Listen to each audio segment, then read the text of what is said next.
नवरात्र का चौथा दिन है, यानी आज हम माँ भगवती के कूष्मांडा स्वरूप की आराधना करते हैं। माँ कूष्मांडा को आदि स्वरूपा और इस सृष्टि की जननी कहा जाता है। जय माता दी।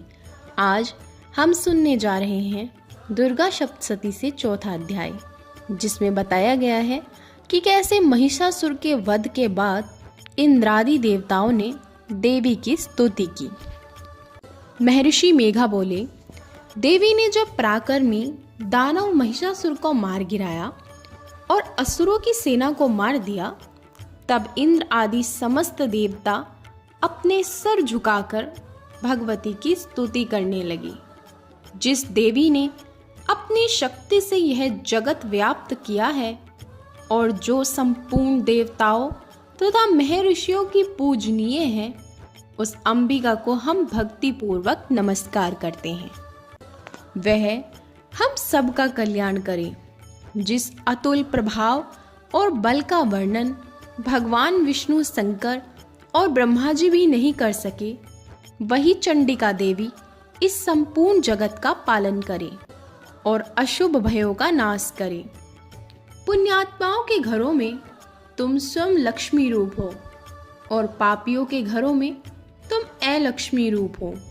सतकुल में उत्पन्न होने वालों के लिए जो लज्जा रूप होकर उनके घरों में निवास करती है, हम उस दुर्गा भगवती को नमस्कार करते हैं।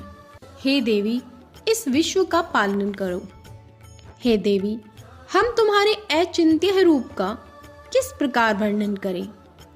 असुरों के नाश करने वाले तुम्हारे भारी पराक्रम का हम किस प्रकार वर्णन करें। हे देवी, त्रिगुणात्मिका होने पर भी तुम संपूर्ण जगत की उत्पत्ति का कारण हो। हे देवी, भगवान विष्णु, शंकर आदि किसी भी देवता ने तुम्हारा पार नहीं पाया। तुम सबकी आश्रय हो। यह संपूर्ण जगत तुम्हारा ही अंश रूप है, क्योंकि तुम सबकी आदिभूत प्रकृति हो। हे देवी, तुम्हारे जिस नाम के उच्चारण से संपूर्ण युगों में सब देवता तृप्ति लाभ करते हैं, वह स्वाहा तुम ही हो। इसके अतिरिक्त तुम पितरों की तृप्ति का कारण हो, इसीलिए आपको स्वधा कहते हैं। हे देवी, वह विद्या जो मोक्ष को देने वाली है, जो अचिंत्य महान स्वरूपा है और तत्वों के सार को वश में करने वाले मुनिजन जिसका अभ्यास करते हैं, वह तुम ही हो।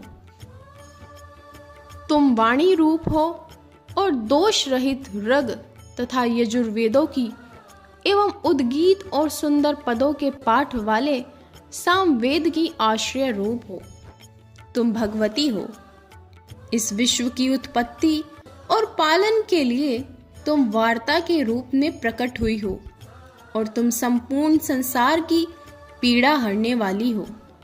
हे देवी, जिसके सारे शास्त्रों को जाना जाता है, वह मेधा शक्ति तुम ही हो और दुर्गम भवसागर से पार करने वाली नौका भी तुम ही हो। लक्ष्मी रूप से विष्णु भगवान के हृदय में निवास करने वाली और भगवान महादेव द्वारा सम्मानित गौरी देवी भी तुम ही हो। मद मुस्कान वाले निर्मल पूर्ण चंद्रबिंब के समान और उत्तम स्वर्ण की मनोहर कांति से कमनीय तुम्हारे मुख को देखकर भी महिषासुर क्रोध से भर गया। ये बड़े ही आश्चर्य की बात है। हे देवी, तुम्हारा यही मुख जब क्रोध में भर गया, तो उदय काल के सूर्य की भांति लाल और तनी हुई भौहों के कारण विकराल रूप हो गया। उसे देखकर महिषासुर के शीघ्र प्राण नहीं निकल गए। यह बड़े आश्चर्य की बात है। आपके कुपित मुख के दर्शन करके भला कौन जीवित रह सकता है। हे देवी, तुम हमारे कल्याण के लिए प्रसन्न हो। आपके प्रसन्न होने से इस जगत का अभ्युदय होता है, और जब आप क्रुद्ध हो जाती हैं तो कितने ही कुलों का सर्वनाश हो जाता है। यह हमने अभी अभी जाना, जब तुमने महिषासुर की बहुत बड़ी सेना को देखते ही देखते मार दिया।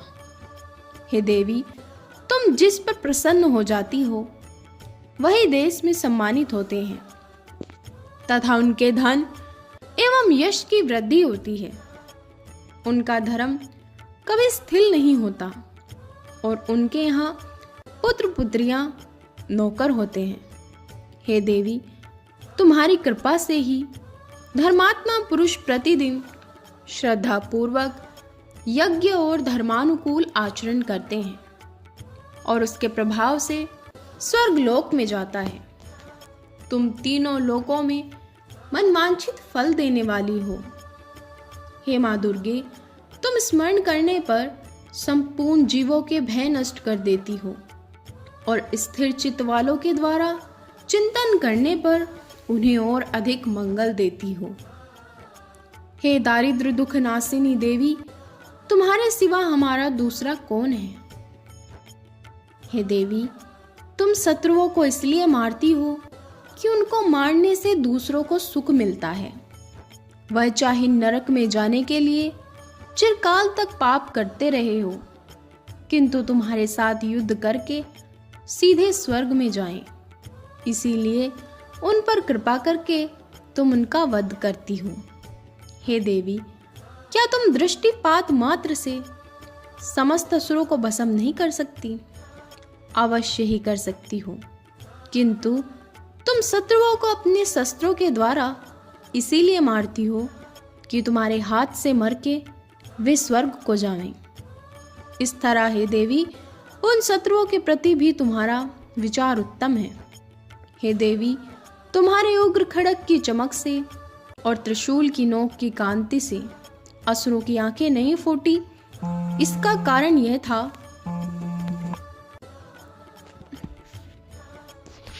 कि वे किरणों से शोभायमान तुम्हारे चंद्रमा के समान आनंद प्रदान करने वाले सुंदर मुख को देख रहे थे।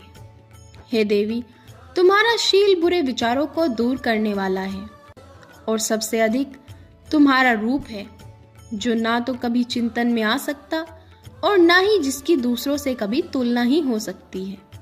हे देवी, तुम्हारे बल की किसके साथ बराबरी की जा सकती है तथा इतना सुंदर रूप भी और किसका है। हृदय में कृपा और युद्ध में निष्ठुरता, ये दोनों बातें तीनों लोकों में केवल तुम ही में है। हे माता, युद्ध भूमि में शत्रुओं को मारकर तुमने उन्हें स्वर्गलोक में पहुंचाया है। इस तरह तीनों लोकों की तुमने रक्षा की है तथा उन उन्मत्त असुरों से जो हमें भय था उसको भी तुमने दूर किया है। तुमको हमारा नमस्कार है। हे देवी, तुम शूल तथा खड्ग से हमारी रक्षा करो तथा घंटे की ध्वनि और धनुष के टंकार से भी हमारी रक्षा करो। हे चंडिके, आप अपने शूल को घुमाकर पूर्व पश्चिम उत्तर तथा दक्षिण दिशा में हमारी रक्षा करो। तीनों लोकों में जो तुम्हारे सौम्य रूप हैं तथा घोर रूप है, उनसे हमारी रक्षा करो तथा इस पृथ्वी की रक्षा करो। हे अंबिके, आपके कर कमलों में जो खड्ग, शूल और गदा आदि शस्त्र शोभा पा रहे हैं, उनसे हमारी रक्षा करो। महर्षि बोले। इस प्रकार सब देवताओं ने जगत माता भगवती की स्तुति की और नंदन वन के पुष्पों तथा गंध अनुलेपनों द्वारा पूजन किया।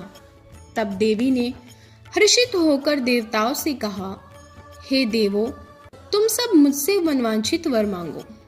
देवता बोले, हे भगवती, तुमने हमारा सब कार्य कर दिया। अब हमारे लिए कुछ भी मांगना बाकी नहीं रहा, क्योंकि तुमने हमारे शत्रु महिषासुर को मार डाला है।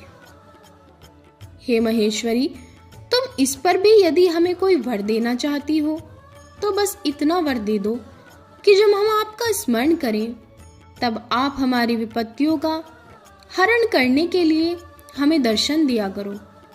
हे अंबिके, जो कोई भी तुम्हारी स्तुति करे तुम उनको धन, समृद्धि और वैभव देने के साथ ही उनके यश और मान सम्मान को बढ़ाओ। आप सदा हम पे प्रसन्न रहो। महर्षि बोले, हे राजन, जिस प्रकार तीनों लोकों का हित चाहने वाली वह भगवती